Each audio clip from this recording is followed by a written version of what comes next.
everyone! Welcome back to the channel. Today, we're diving back into a story full of twists, turns, and heart-wrenching reunions.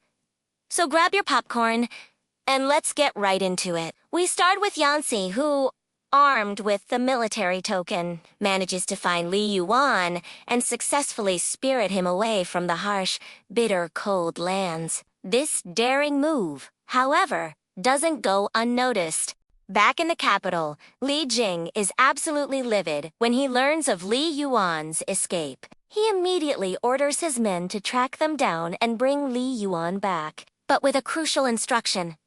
This entire operation must be done in complete secrecy. It seems Li Jing wants to handle this family drama without any public spectacle. What a mess. Meanwhile, back in the celestial realm, things are getting complicated. Su Jin, ever the opportunist, goes to serve tea to the celestial leaders, probably trying to score some points and stay in their good graces. But the real drama is happening with the Hua. Thanks to a clever diversion by the ever-reliable Lian Song, the Hua finally manages to slip away from his celestial duties and return to the mortal world. His only thought, to reunite with his beloved Su Su. He rushes back, his heart pounding with anticipation, only to find the thatched cottage empty. A cold fear grips him. Where could she be? The very spot where he had vanished before. And there, under the shade of a large tree, he finds her. Su Su is asleep, curled up and clutching the bow and arrow he had left behind, as if it were her most prized possession. The sight is enough to break your heart, isn't it? She's been waiting for him, holding on to the last. He immediately dashes to the bamboo forest. Su Su asked how long he would be gone this time, and the Hua said with embarrassment that it would be 1 or 2 years. Su Su was understanding and did not blame the Hua or pester him. She kept all her reluctance and grievances in her heart. The Hua gave Su Su a bronze mirror and told her that this bronze mirror could talk to him, no matter where he was. As long as he heard Su Su's call, he would talk to her. Even though he was reluctant to leave Su Su, the Hua was the prince of the heavenly palace after all. In order to prevent the celestial clan from discovering him, the Hua had to leave. The Hua thought hard all night. And the next day he told Lian Song that in order to save Su Su's life and to ensure a happy ending to their relationship, he decided to take advantage of the battle with the mermaids and fake his death in public. Lian Song worriedly asked him if he was the crown prince of the celestial clan and that if he faked his death, he would have to give up the whole world. The Hua firmly told Lian Song that between the world and Su Su, he only wanted her. Lian Song then realized that the Hua was serious about his feelings this time. The leaders accompanied Su Jin to pay homage, seeing the Hua coming in person. The leaders felt the importance of the celestial clan. The Hua hosted a banquet to entertain the leaders. At the banquet, everyone said that the Hua's face was very similar to the former god Mo Yuan. Seeing the Hua, everyone was nostalgic for the former god of war Mo Yuan. Taking advantage of everyone's nostalgia for Mo Yuan, the Hua wanted to win everyone's joint fight against the mermaids. Everyone understood the meaning of the Hua's words, but they talked about other things, and had no intention of going to the battlefield to fight for the celestial clan again. The Hua sincerely expressed his gratitude to the chiefs for their past protection of the celestial clan and pleaded with them, citing the righteousness of the world, to hand over their soldiers to him so that he could fight the mermen, promising to defeat them. Unfortunately, despite their deep respect for the Hua, the chiefs remained silent on the matter of sending troops to fight. The Hua looked at Su Jin, who understood his intention and, by citing the example of her own people leading by example, persuaded the chiefs with both emotion and reason, finally gaining their will to follow the Hua. A general told the Hua that if they wanted to go to war with the mermaids, the Lord of the Changhai Sea would be a big obstacle. Not only did Changhai cede land to the mermaids in exchange for peace, but it was also heard that the Lord of the Changhai Sea was going to marry one of its princesses to the leader of the mermaids. If the celestial clan really wanted to go to war with the mermaids, then they had to solve this problem of the Lord of the Changhai Sea first. The Hua returned to the heavenly palace, and asked the Emperor of Heaven for help. In order to prevent the mermaids from continuing to wreak havoc on the world, the Hua hoped to go to Changhai and find an opportunity to make the Emperor of Changhai completely break with the mermaids. In this way, the Emperor of Changhai would take the initiative to ask the Celestial Clan for troops, and the Celestial Clan could justifiably send troops to the mermaids. After listening to the Hua statement, the Emperor of Heaven thought it made sense and agreed. Fenju was holding a fruit in her hand, but she was drunk from eating it. She was wandering around in the heavenly palace. Unexpectedly, she met the Emperor. Fenju, taking advantage of her drunkenness, actually hugged the Emperor and shouted that she loved the Emperor very much. Changyu and Siming, who were standing in the distance, watched the lively conversation between little Princess Fengju and the Emperor. Changyu was secretly delighted, while Siming laughed at Changyu, asking if she had given the third prince the same reward that allowed her to capture Liansong. Unexpectedly, Changyu became furious when she heard Liansong's name. The Emperor carried the drunk Fenju back to Taikan Palace and happened to meet Liansong. Liansong teased the UAG that it was not easy to be the son-in-law of Qin. The Emperor carried Fenju to the room where the fairies were staying and gently placed Fenju on her bed. Fenju was still calling Donghua's name in her sleep. In the morning, Fenju thought of her drunken state yesterday and felt so ashamed that she timidly came to Donghua to apologize. Donghua took advantage of Fenju's inattention and cleverly got the truth out of her. That Baiqian was really the immortal Si Yin, and that Mo Yuan's immortal body was enshrined in the Qingku Fox Cave.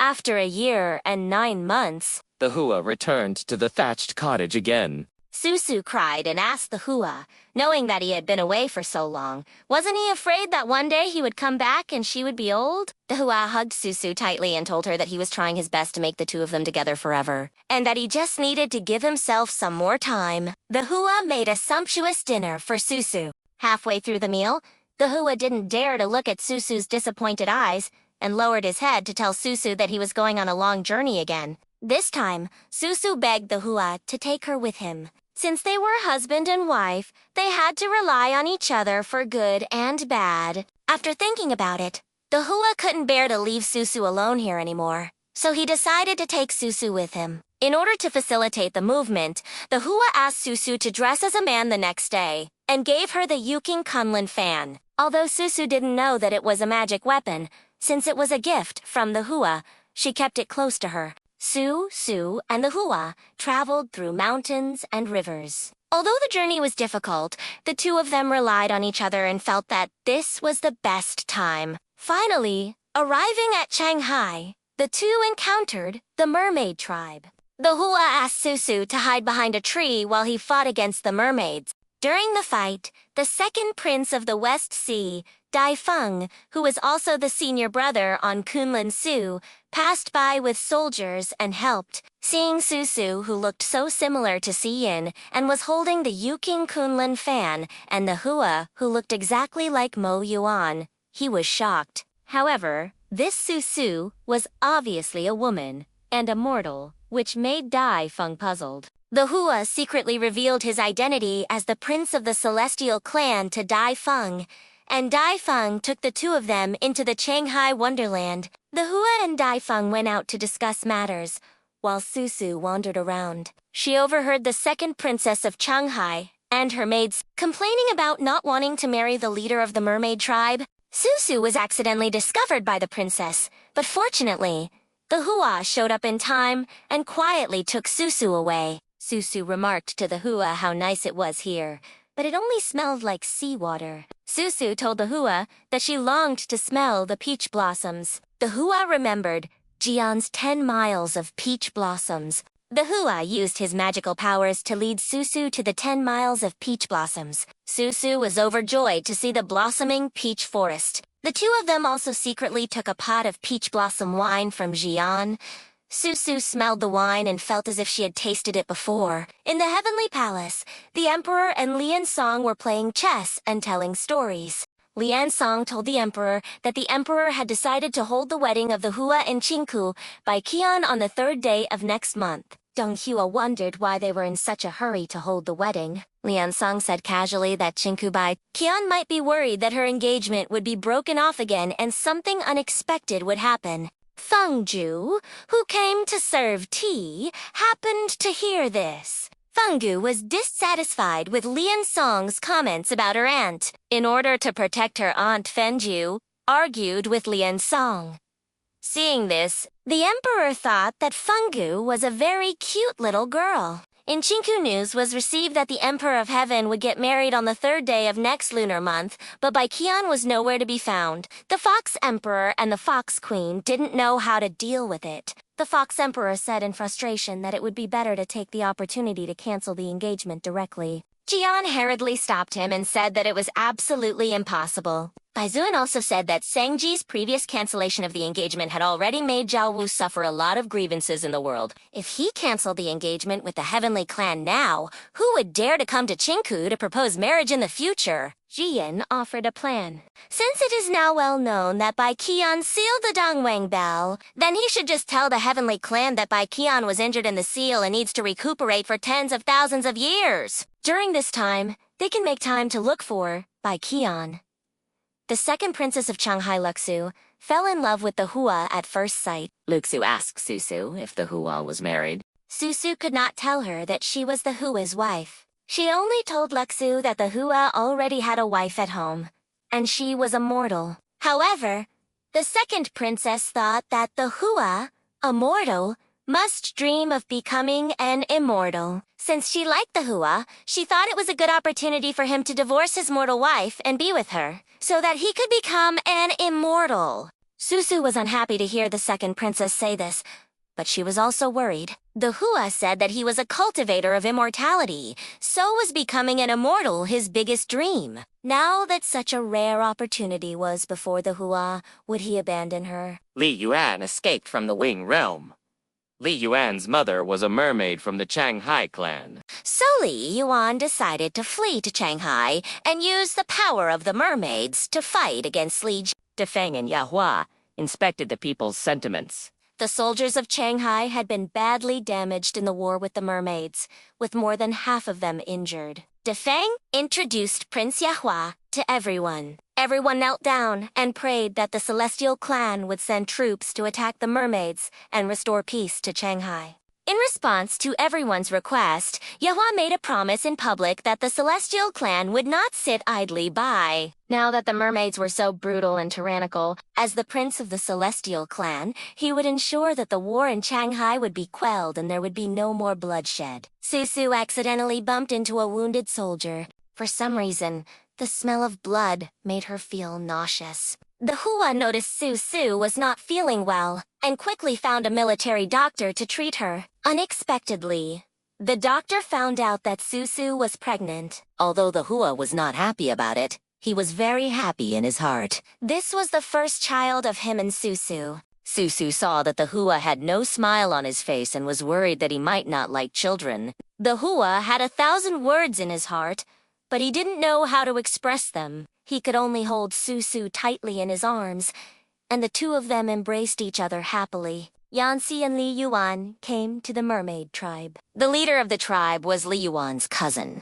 Li Yuan humbly asked the mermaid tribe to borrow troops in order to make a comeback, but the mermaid leader did not care about his family relationship with Li Yuan at all. Not only did he arrogantly refuse to borrow troops, he also directly drove Li Yuan away. Li Yuan suffered humiliation in the mermaid tribe and left with Yanxi in anger. The leader of the mermaid tribe is ambitious. He is not satisfied with the concession of the Lord of Changhai. Now he wants to occupy Changhai and become the master of Changhai. Therefore, he does not take the marriage proposed by the Lord of Changhai seriously. The mermaid tribe sent the leader's youngest son to the Crystal Palace for a banquet to listen to the Lord of Changhai's arrangements for the marriage. The Lord of the Sea of Changhai was servile and fawning in front of the young master of the mermaid tribe, showing none of the demeanor of the Lord of the Sea of Changhai. The Lord of the Sea asked Lu Shu to come forward and toast the young master. The young master was attracted by Lu Shu's beauty and flirted with her in public. The cowardly Lord of the Sea did not even dare to defend his own daughter. Diefeng and Ye Hua came to the palace. The young mermaid spoke rudely to Ye Hua and even challenged him. Ye Hua taught the mermaid a lesson. Diefeng revealed Ye Hua's identity as the prince to everyone. Su Jun was terrified. Under Ye Hua's coercion and Diefeng's persuasion, Su Jun finally ordered the young man to be taken away and beheaded as a sacrifice. This move made the Lord of Changhai officially break up and declare war on the mermaids. Su Jun had no way to go and could only ask Ye Hua for troops. Everything was within Ye Hua's expectations. The war between the mermaids and the celestials was imminent. With the battle imminent, the Hua couldn't put the pregnant Su Su in danger, so he sent her back to Junji Mountain.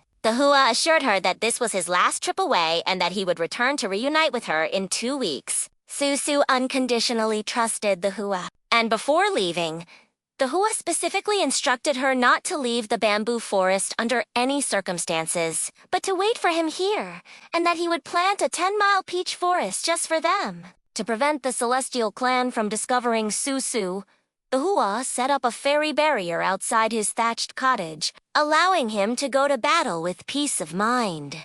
The Hua, prepared to feign his own death during this battle, petitioned the celestial emperor, promising to retrieve the leader of the mermen within 7 days. Lian Song repeatedly urged the Hua, asking if he truly chose beauty over power. Unable to resist, the Hua, determined, begged Lian Song for assistance. Lian Song sighed, suggesting this was karma. He had promised the Hua a marriage with Bai Qian from Qingku, a sin he had committed. And now he would do his utmost to help the Hua realize his wish. The Hua understands that if his fake death succeeds, he will be completely severed from the celestial clan. The Hua feels that he should go visit his mother. The Hua was taken away by the celestial emperor when he was young, and Empress Lisu could not raise the Hua personally. She always feels that she has failed the Hua as a mother. For some reason, after learning that the Hua was going to fight the mermaids, Lisu has been panicking. Seeing his mother like this, the Hua feels very sorry for her. On the day of the battle, the Hua led the heavenly soldiers to Changhai to set up camp. Unexpectedly, Su Jin appeared in the military camp in military uniform. Lian Song was worried that Su Jin's arrival would cause some changes to the Hua's fake death. Lian Song pulled Su Jin out of the military tent and advised her not to have any inappropriate thoughts about the Hua. Lian Song was worried that Su Jin would find out that the Hua was faking his death, so he specifically told the Hua to be extra cautious. The Hua told Lian Song that the mermaid Zanpakutu could turn him into ashes. In order to make his fake death look realistic, he had to take this blow to convince the heavenly emperor. Lian Song did not allow the Hua to joke with his life. The Hua promised that he would know how to act and would not really turn into ashes. If Lian Song sent him to a secret place again, Lian Song would not be able to refute the Hua and could only agree to the Hua's request.